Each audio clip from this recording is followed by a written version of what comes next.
I stand here in this very beautiful central area of Ajo, Arizona, looking straight on at the historic train depot. Howdy there, folks. Glenn with the Cactus Atlas, starting our adventure out in southern Arizona in Ajo. It's a place I've never really explored before, and we're gonna head out into the deserts out beyond and see what we can find. Looking forward to this one. Perhaps your experience with Ajo is like mine. Throughout the years, I've driven on 85, heading between Organ Pipe or even Mexico, Puerto Penasco, and just driven through here. And for a very brief glimpse out on 85 back there, you get a glimpse of this really beautiful, interesting area, beautiful murals painted on the wall, and every time I've driven through here, it's enticed me to want to come back. And I finally did, and this time we're doing some exploration on foot. My first impressions here on foot are that Ajo is a very beautiful, quiet little town. I really like it. And I don't think it's in its heyday anymore. It's mining history heyday, which we are gonna seek out some of that here on this episode here shortly, once we leave the culture of Ajo. But such a peaceful little town with birds chirping, beautiful white churches from the 1920s, and I love this place already. To say that Ajo is primarily a mining town wouldn't be exactly accurate, even though in the 1900s, this place was a huge, and I mean huge, copper mining operation, as you're going to see. The new Cornelia Mine. If you look at it on satellite view, you will see a big gaping hole on the earth, and you can't really even see it from the route. You see some of the waste rock piles, and there's something worthy of note of those too, but that's going to be one of our stops. But from the road, you wouldn't really even know that somewhere right out there is this gigantic crater. Coming down here and studying some of the basic history of this town, I'm a little confused, to be honest, about the origins of the name Ajo. In Spanish, it means garlic. So garlic, Arizona is one way to think of what this town means. And one story I read is they found wild garlic, or there's known to be some kind of wild garlic or onions out in the hills around here, which seems kind of weird in the hot Sonoran Desert, but it doesn't surprise me. The Sonoran Desert is kind of a lush remnant of a tropical desert, basically. So could be feasible, but I don't know for sure. The next explanation I heard is that it's derived as kind of a Spanish formulation of a old Tohono O'odham, the natives that lived in this area before the Spanish arrived here, a word that sounds like Ajo when you say it, but essentially what it means, I think it's a reference to a type of pigment those natives used to mine from the very locations that later became a gigantic copper mine. So mining was actually happening here long before Europeans discovered here, just not on the scales that we're going to see today. This side's pretty interesting in that this really is referring to this as a company town, built and designed by a giant mining company, mining operation, and a master planned community. Not your usual haphazard collection of things, but a very nice, well organized town layout, as you can see there. And here's a picture of that old town square that we're in back in the day. It looks very much like it does today. And this is the original railroad station here from the town, built in 1916. So well over 100 years old at this point. It's still in fantastic shape, and like I said, now currently the visitor center here in Ajo. I did poke around inside and got a couple pictures. It's mainly a bunch of brochures and there's like a picture book that had a bunch of old photos in it of the old mine, a lot of black and white photos. So I didn't spend too much time in there. And it looks like it might be part gift shop also. But it was nice to go in there and you just smell that mildewy old building smell that I always refer to. That's how I know if it's old or not. I use my nose. And here we are behind the train station, and you can see the old train tracks. I was like, oh, is it still in use today? I would think not, because there's literally trees growing in the middle of the tracks. But there are multiple tracks here. And I would have to guess a lot of this was devoted to the mining industry and hauling away of ores and processed materials. Copper being the main commodity here that we're gonna check out today. It just would have been such a different time I wish we could transport ourselves back temporarily and just see the sights, smell the smells. I'm sure you'd smell a lot of cigar smoke and cigarette smoke and people dressing probably better than we dress today, and just hard-working people getting by in a really hot place without air conditioning back then, 1916. The sign here points out several buildings right in front of us that are historic buildings here in the town from the 1920s. It looks like primarily these churches. This church here was built in 1925, and the Ajo Federated Church over here was built in 1926. And then that building ahead over there is the Curley School, built the same, well, actually built 3 years after the train station in 1919.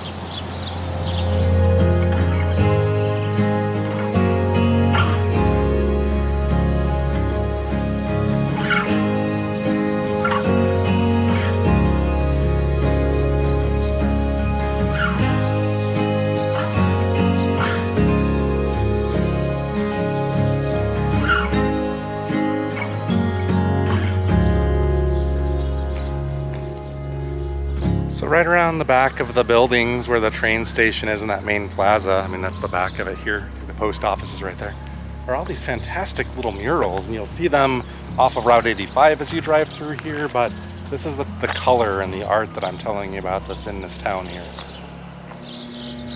It's absolutely fantastic and often, or almost always, very well done.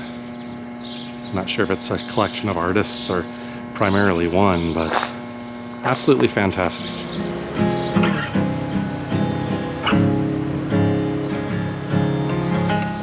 Here's some more of those murals that I really enjoyed.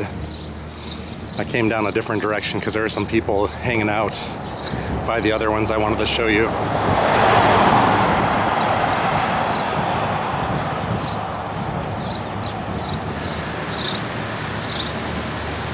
Lots of different representations of the various people who have lived here throughout history. One of several alleyways here full of art.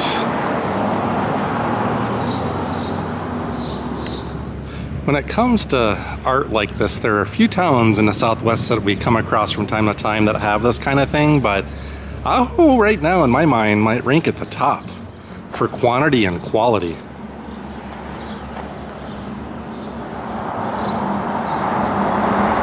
All right, so you get it, Ajo, pretty charming little town, artsy, seems like that today, but right on the outskirts looms evidence of a massive mining operation, a massive copper pit mining operation, and I just have no idea. There's a pit somewhere right out here. We gotta go find it now.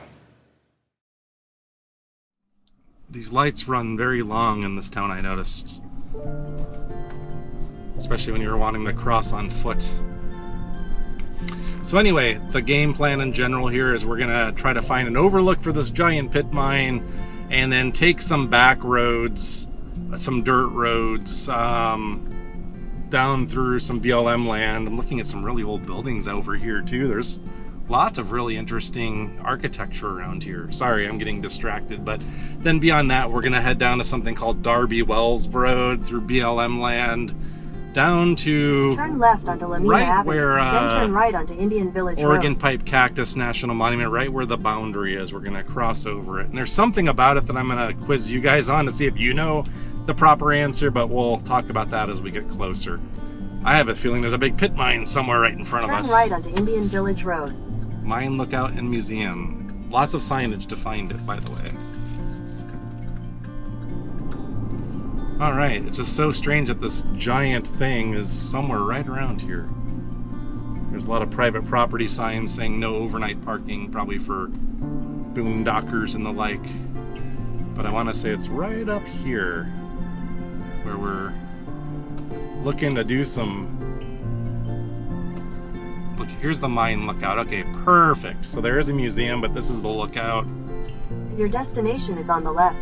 And even though it says private property, it's more of no overnight parking is what they're saying. You can go over here. And there are normally restrooms and stuff, it looks like, but the gate is all locked up. But that's okay because I got a tool with me today, a drone, which I think we can definitely use here if we're careful with these power lines. And I'm gonna give you the best overlook you ever done seen. Man, I'm excited.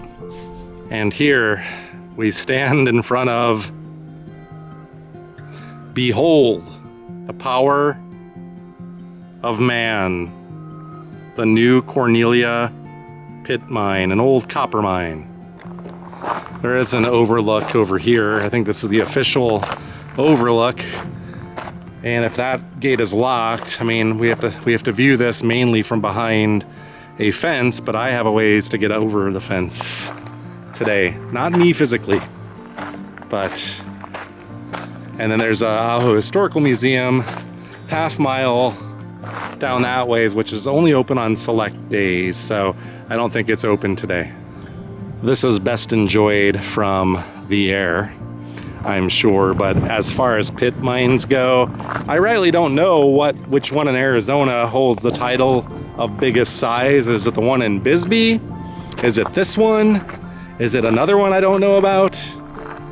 Regardless, that is one huge hole.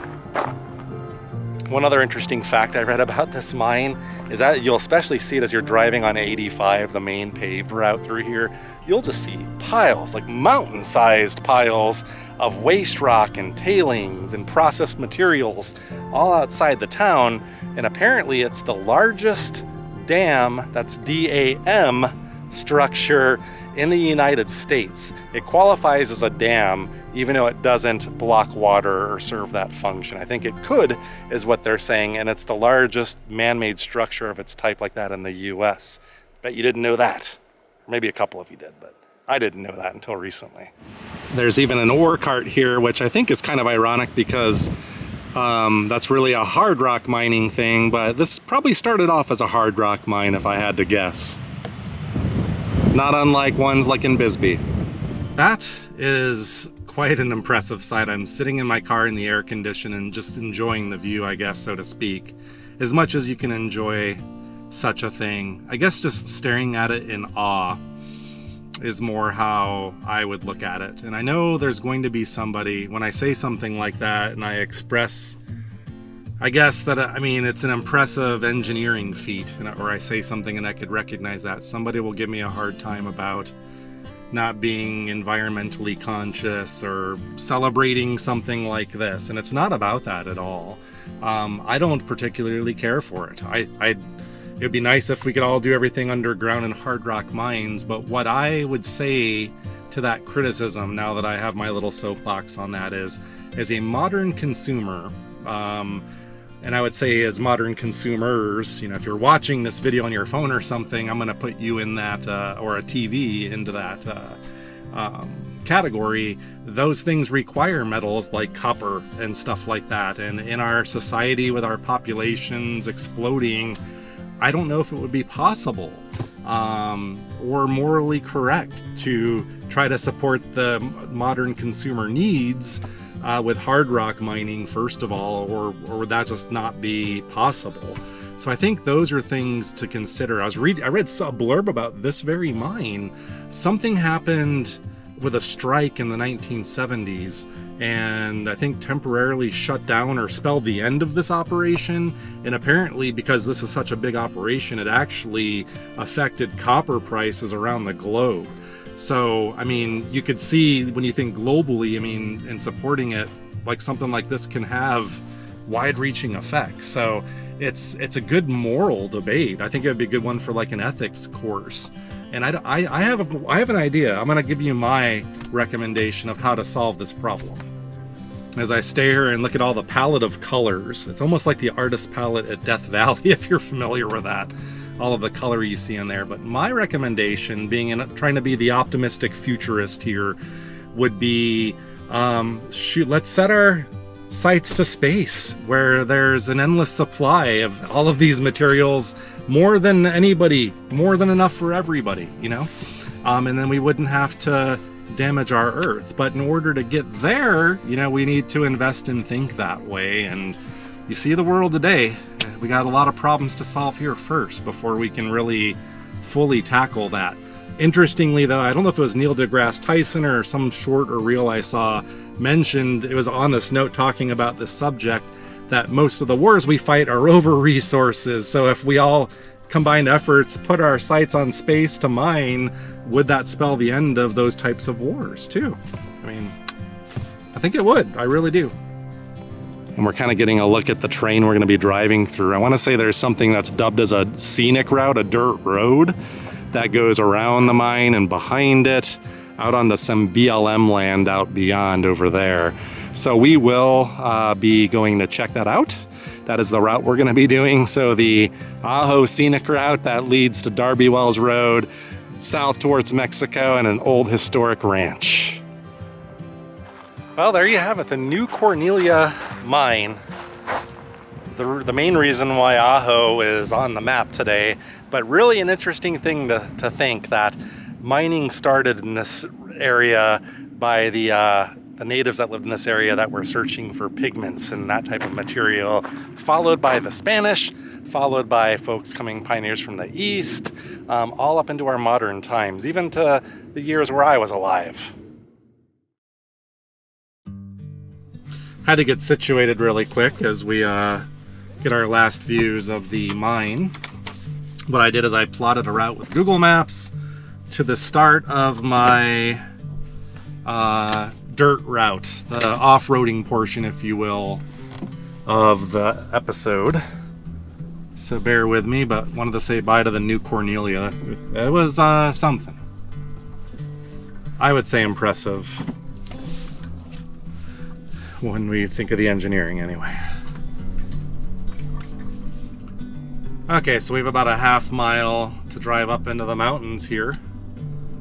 And then we will probably be hitting dirt anytime now, I'm going to assume.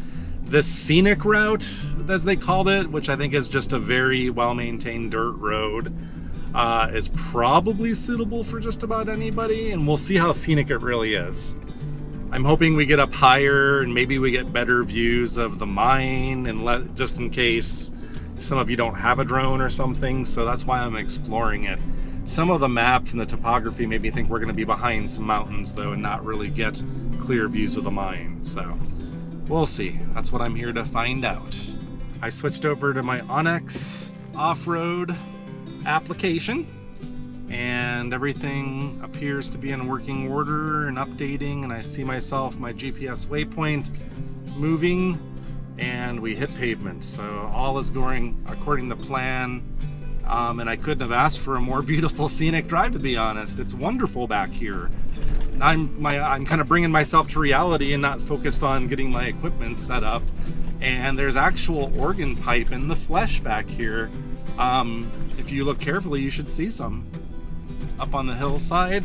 I didn't know they grew as far north as Ajo, even though we're like 30 miles from organ pipe. It makes sense that they would, but it's oftentimes portrayed that they only grow like in organ pipe proper, so I was mistaught, I guess. There's other little spots where they can grow down here. I was gonna do this episode about a week or so ago when I was down in organ pipe at Alamo Campground, if you guys have seen that episode, and I got fizzled out and just bypassed this on the way home and went home to edit. So I'm now back to get us back on schedule with that, but luckily this isn't that far from Phoenix. Just hint if you're looking for a nice Saturday day trip or something. I mean, you can get here in a couple hours. And it looks like they had like a restaurant there in Ajo. I didn't really poke my head inside in a coffee shop, so get up early on a Saturday or Sunday, come down to Ajo, get coffee, look at the murals on the wall, go see the mine, round it out with this drive, which so far I would say you could do it in any vehicle, and then head back home if you want, or continue on like we're gonna do. Where I found out about where we're going, this Bateswell Ranch, it's known by several names, but that's probably the one that you're gonna see, is on the National Park or National Monument website under like the history of the park if you want to read about it, and I'll explain more as we get down this ways. But just getting you prepped for what's next. And I don't think it's gonna be a few miles of driving for sure, but it's not gonna be the longest one. And if the roads are like this is like as good as pavement to me. My GoPro overheated, so while it cools off, I decided to pull over here because there's lots of crisscrossing roads now, just like I saw in my map studies on Onyx. And the views coming over this hill are beautiful. You just see the numerous saguaro cacti. You should be able to see the occasional organ pipe cactus in its natural environment and beautiful rock formations. I love that. Now back here, I hear people refer to it as the Darby Wells, like BLM dispersed camping area. There's a feature called Locomotive Rock, where there's some campsites. But I've seen people's videos, and I recognize that on the landscape. So all around here, I reckon, are nice dispersed campsites here on this BLM land, free to camp. And I've seen people bring like Class A's back here too. And you can see the road is fantastic. So maybe you're mad at me for giving away your secrets, or maybe you're thanking me, I don't know. I didn't realize it was, you know, kind of mountainous and pointy and jagged like that, with beautiful structures like that, rocks here, and the endless saguaro cacti. I mean, this is drone worthy, and we are in a place where we can get airborne, street legal.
This whole day is exceeding expectations every single step of the way.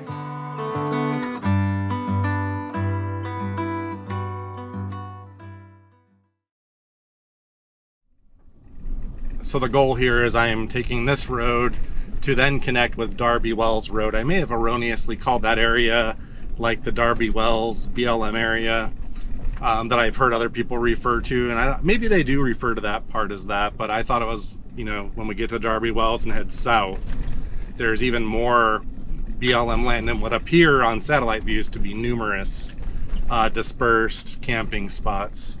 Lots of pull-offs, I'm assuming camping spots all along this road. What I think I'm gonna do is, I don't think it's but probably a couple more miles to go. I'm gonna just shut up and I'll roll on the front-facing camera till we get to that Darby Wells Road, and then I'll pick up with you guys there.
We continued around this dirt road loop that goes all around New Cornelia, which is now going to be out this ways. We're actually nearing Route 85 again, where if we continue down this road, we're going to make a right onto something called Darby Wells, but I think if we went out left, that would take us out to 85 pavement, make a left, and then you'd be right back in downtown Ajo once you get back on the other side of this stuff.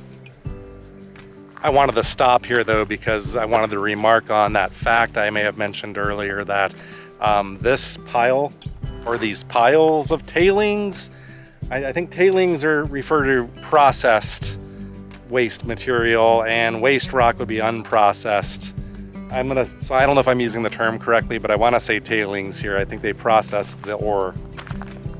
This whole thing is what's considered a dam structure, and it's hard to say that without chuckling. I'm not saying, oh, it's a dam structure. I mean a dam, like a beaver would build a dam, or how humans, like Hoover Dam. I'm using it in that way.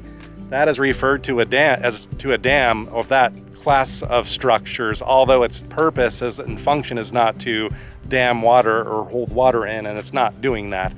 But it could if it needed to, I guess. But that there is supposed to be the largest type of that structure in the United States, and you're looking at it right here.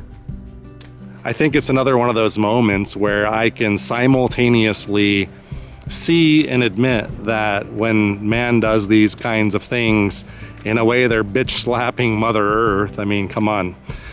You wouldn't want to live on that, I don't think, and I don't see anything growing on that. But at the same time, I don't got a better answer. And then when, the other side of me hears of, thinks of man's engineering marvels and things, and I've read that this is the largest type of dam, man-made dam in the United States, then you got to stop and look at it, There's something that I admire about it at the same time as much as I hate it. It would have been wrong of me not to get the drone up to study that feature, the biggest dam structure in the United States, truthfully. But anyway, now let's continue because we have to get to the climax of the episode. All right, should be hitting this Darby Wells Road right here, and it should look like a major road, and it does. So if I were to turn left, that in theory should take me back out to 85 right over there, and it's going straight towards the tailings or the waste rock. So if you want to get a closer look at it, turn left there. But for us, we're making a right turn onto our route down Darby Wells, and I already see like an old shouldn't say old, just a windmill, and it's calling to me. That would indeed be Locomotive Rock, that thing that I have referred to a few times. I see the name there's a road that goes straight up to it, and I believe there's dispersed campsites around that rock or near the rock. If you're ever unsure about doing a route like this, like that goes to a National Park Service run property, talk to a ranger. I did that. I was just curious, and I was talking to the ranger for different reasons that I'm going to mention in a moment. And now I'm going to quiz you, my audience, on something that I don't know the right answer to. But I asked about the road, and she had mentioned, oh yeah, I had just driven it the day before, and she said, oh, it's just a standard dirt road. So I don't know. I don't even know if there was a route on Onyx that went this way. I created one, but if it's like this all the way, like I said, this is almost as good as pavement. Anything can get down this. I'm still on BLM land for now, but here's the trivia section of this presentation, and the question is this. I don't know the right answer. I'm going to take a guess as to what I think the right answer would be, and I'm only interested in the legality of it. I'm not interested in your taste or distaste for flying drones, period. But either way, just care about what's legal or what's not legal. There are different types of lands and places where taking off from within those lands and flying a drone is prohibited. And one very popular example that we have a lot of out here in Arizona would be any National Park Service run land, national park or national monument like Organ Pipe, Cactus National Monument. So you'll see it on their website. crystal clear. So, and I don't make a practice of that ever. I follow the rules. But here's the interesting thing that I'm confused about. Going back to the application I often use, Onyx Off-Road, one use I get out of it is studying who owns the land, that I'm gonna be on. Because sometimes there could be additional restrictions about flying drones somewhere. The curious thing about where this ranch is, as well as one other piece of land I saw on the map, in Onyx, mind you, there are these squares that are landlocked areas that are Arizona State Trust land. And on Onyx, some of the buildings that I want to explore are on Arizona State Trust land, not the national park, but it is within the national park border. I actually have a permit in my car. I pay money to recreate in Arizona State Trust land, and flying a drone, as well as other activities like geocaching, is typically permitted in state trust land. What I'm not sure of is, is there some additional rule or something when you have a situation like that, where you have a landlocked parcel of Arizona State Trust plan, trust land within a boundary. If you look at an aeronautical chart, it doesn't give you that level of detail. So if I were to just consult an aeronautical chart, I would determine that I cannot fly where I'm going, but I bet you technically you can. That being said, I am opting not to on this episode, just because I always want to set the right example. So until I have a definitive answer, I'm gonna not do that. So, but if you know the answer, let me know.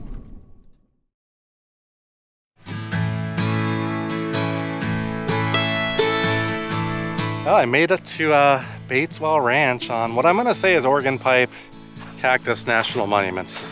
And it's beautiful out here. That flat area that I thought was kind of boring started to get more hilly and mountainous as we entered an area called Growler Pass. I think Growler Canyon is this way that I'm walking towards. Right here, when you pull up, is what I think is the old ranch house. And there looks to be an open door and an interpretive sign. And over this ways are some even more buildings, it looks like, and tanks and windmill. I'll give you the quick version that I read about, the Wikipedia level knowledge version. This is the remnant of a family of ranchers known as the Grays that ranched out here from the early 1900s and I think all the way to the 1970s, when one of the family members actually, I think, died out here and of old, being older, and lived a full life out here. But yeah, this is an example of what I think is referred to as a pioneer ranch or frontier ranch from the first third of the 20th century, so the early 1900s. In this case, I want to say the 1930s. So there you go. This would be good old Henry Gray, the last of his family that ran cattle on this land.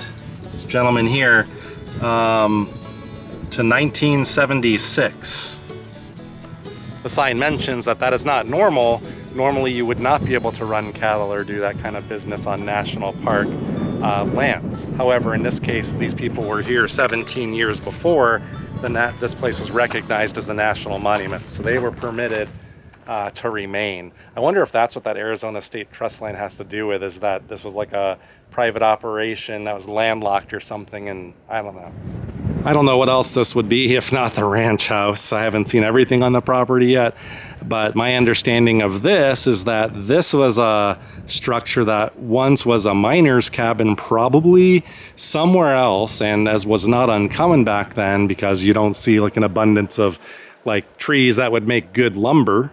You had to make do with what you had, so this was most likely relocated as a miner shack from somewhere else. So this structure, I want to say a lot of this stuff is from the 30s or 40s, but probably predates it by being used somewhere else in the vicinity. Let's go in for a tour. Get out of the sun for a minute, it's hot. This is great. As soon as you come in, there's a lot more. I didn't know you could come in, first of all, but second of all, there's a lot more to this than I ever would have thought. The floor is very much intact, this tile, and their kitchen, so they would have had running water, and you've got your stove. So they weren't living out here completely off the grid, I would say. They had some convenience out here, but you can tell just by the look of this. This is an antique, I would say. Look at that, how good that still looks today. That cleans up O'Keefe and Merritt. And then your sink and everything is in remarkably good condition for how old this probably is, being out in the elements here and now subject to pack rats. I could see nests up there. But par for the course for this kind of a thing. And now it's a obscure thing for tourists like me to seek out. Interestingly, I have not yet seen a single electric outlet, nor any kind of conduits or any evidence of electricity in this shack whatsoever. Which wouldn't surprise me, I guess. This would most likely, I guess, be the main room, or maybe it was more than one room and partitioned at some point, I don't know. But quite comfortable, but once again, I don't see any outlets on the wall, but there you go. There's your leftovers, I guess, for electricity. This is becoming the year of the ranch on the Cactus Atlas. We found a lot of places this year that really don't go back to that Old West history we love, but of, 1930s era. Quite a few it seems so far this year, but there's something still equally fascinating for me, maybe even more fascinating, because 1930s, we're approaching 100 years on that at this point already. So, maybe 30, 40 years ago, this wouldn't have been as impressive, but as things age, and that nice wood smell emanates, and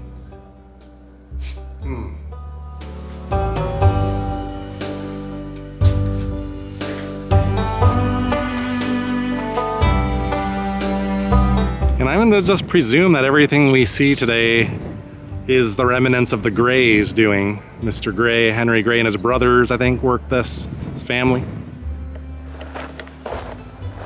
It's a lonely stretch of desert, though, out here, isn't it? The visibility back here is kind of tough, too. A lot of really tall creosote and palo verde.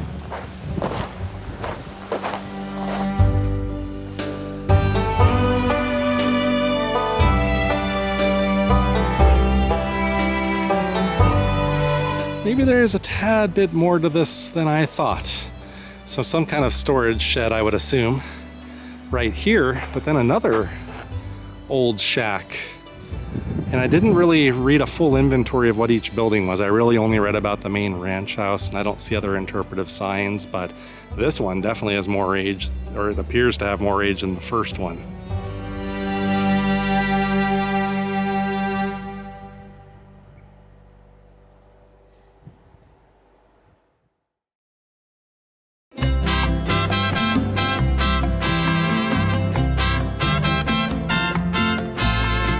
Wow, this is cool. This is really cool. And another building. I'm gonna just keep going back until I don't see any more things, and then we'll work our way back and catch those other buildings. There's so many. But this is cool. This looks old. All the different, I guess this is the corral area, and then I don't know, the cattle would have walked up to that, I guess, and loaded onto a truck to be taken to a railroad, I would assume. This is an interesting one. The wood looks brand new almost. Is this a real OG thing, or is it older than it looks?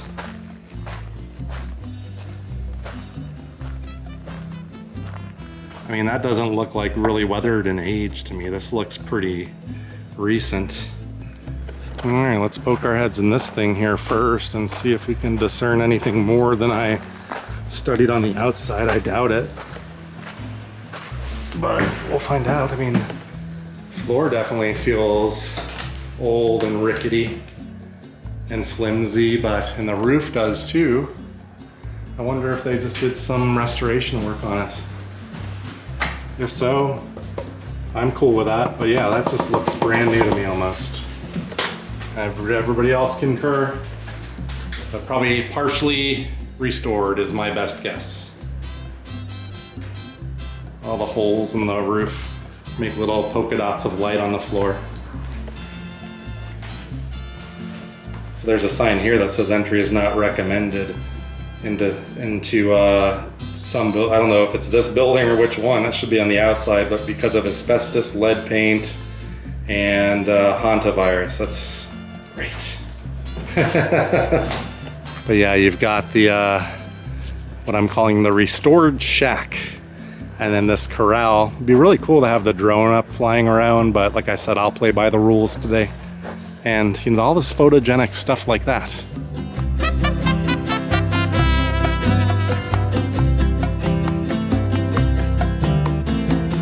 Some of the structures here appear to have a little bit of a helping hand, so I think I can use the term arrested decay. Just noticing that now on the inside, they've really propped this structure up, but I'm personally okay with that. I like the visual history. I prefer this to be standing upright, even with a helping hand, rather than it being just a pile of rubble. After reading the sign about asbestos, lead paint, hantavirus, I think I'm gonna take their advice and not go into this one, although this lizard seems quite happy at home.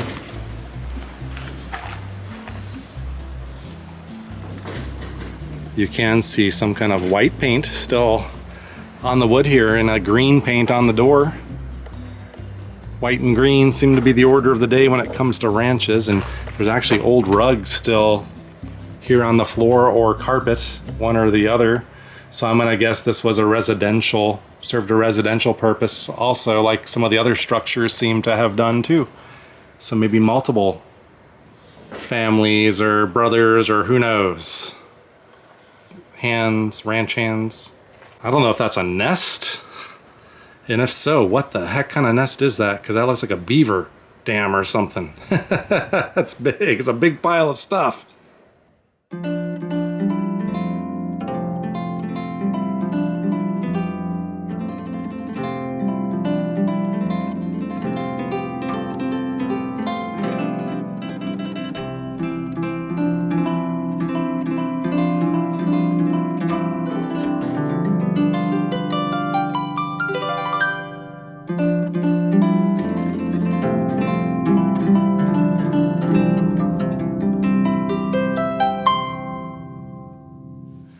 Well, friends, this is the end of the road for this episode. Aho, the new Cornelia Mine, and the Bateswell Ranch. What a trifecta.